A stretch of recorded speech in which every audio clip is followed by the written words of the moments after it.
Model point है ये, और आपको ये याद करना है। हम छोटा छोटा ऑब्जेक्टिव पॉइंट हम दे रहे हैं आपको।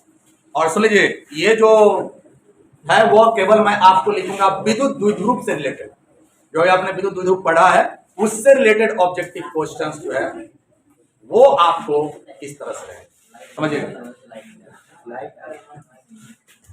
विद्युत द्विध्रुव के बारे में आपको मैंने बताया था कि दो आवेश रहेगा। पहले एक फिगर छोटा सा बना लेते हैं। दो आवेश में क्या हो जाएगा, एक हो जाएगा माइनस क्यू चार्ज, एक हो जाएगा प्लस क्यू चार्ज, और ये जो है इस तरह से इस दो शून्य मान ले, या फिर यहां से यहां तक का डिस्टेंस डायरेक्ट हम कितना मान ले, 2a मान ले। तो यह विद्युत द्विध्रुव बन गया। और विद्युत द्विध्रुव बन गया तो इसकी दिशा किधर की होगा बताइए, इस तरफ हो जाएगा, है ना।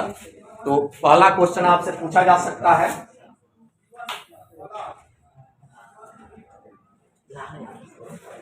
समझोगे। पहला क्वेश्चन पूछा जा सकता है,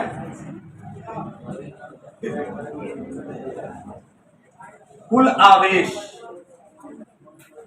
बोलो कुल आवेश क्या क्या हो जाएगा, कुल आवेश कितना हो जाएगा, तो माइनस क्यू प्लस क्यू क्या हो जाएगा, 0। तो वह प्रश्न रहेगा एक विद्युत द्विध्रुव आघूर्ण का कुल आवेश होता है तो 0, ठीक है। अब इसका है नंबर 2 रहेगा विद्युत द्विध्रुव आघूर्ण का परिमाण, बोलो क्या हो जाएगा, इसका होता है P बराबर Q इंटू 2A। दूसरा पॉइंट, तीसरा में रहेगा आपको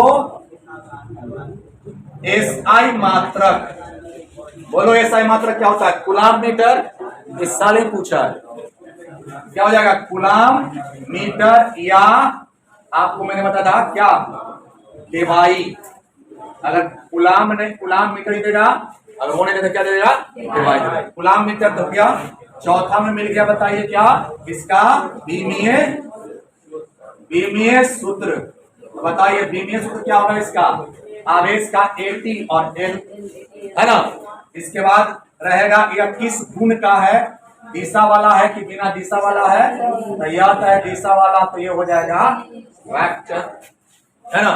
तो ये सारी बातें आपने यहां पर जाना जो विद्युत द्विध्रुव के लिए इंपॉर्टेंट है। इसके अलावा मैंने बताया था कि अगर आप इसको एक समान विद्युत क्षेत्र में रखेंगे, एक समान विद्युत क्षेत्र को पहले हटाते हैं, इसके बाद लिखेंगे या आवेश है तो विद्युत क्षेत्र तीव्रता भी देगा, है ना। तो पांचवा में हो जाएगा क्या निकालना है आपको, विद्युत क्षेत्र तीव्रता। विद्युत क्षेत्र तीव्रता जो है इसका 2 गो निकाला है, वो एक निकाला है निरक्षीय रेखा पर और एक निकाला है अक्षीय रेखा पर। तो याद करिए मैंने बताया E और आया होगा निरक्षीय, E निरक्षीय पर आया होगा क्या, कल P बटा में 4 पाई एप्सिलॉन नॉट R, ये ना आया था।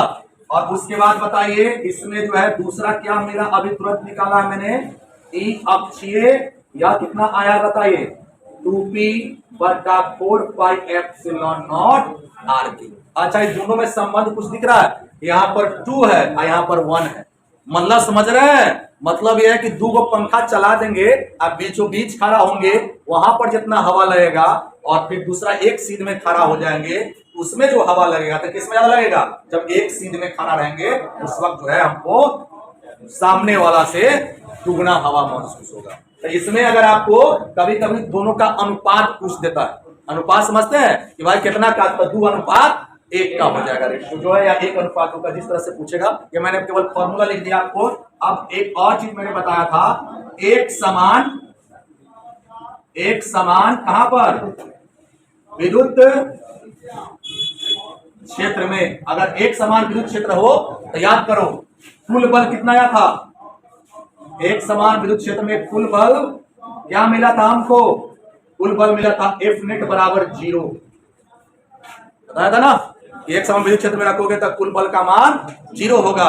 अब बल आघूर्ण था कि नहीं, बल आघूर्ण था, घूम रहा था, तो दूसरा में क्या हो जाएगा बताइए, दूसरा में हो जाएगा बल आघूर्ण, और अंग्रेजी में इसको बोलते हैं टॉर्क, क्या नाम होता है? टॉर्क। और टॉर्क बराबर टाउ बराबर होता है, टॉर्क टाउ बराबर होता है P vector cross E vector. Clear है ना? और इस टाउ का अधिकतम मान कितना होता है? टाउ का अधिकतम मान कितना होता है? टाउ अधिकतम याद करो, टाउ अधिकतम होता है P इंटू ई के बराबर। ये तो बताया सब पीछे टाउ अधिकतम के बारे में। और टाउ न्यूनतम कितना होता है? तो 0 होता है। कितना पर होता है याद है ना? 90 पर अधिकतम और 0 और 180 पर कम से कम। ठीक है, तो वो मैं नहीं दिखा रहा हूं, उसको मैं छोड़ दे रहा हूं। यहां तक आप लिख लीजिए, इससे रिलेटेड ये बहुत इंपॉर्टेंट है, इसको आप याद रखिए। आपसे बहुत सारे क्वेश्चन इसी को देखकर आप बना सकते हैं।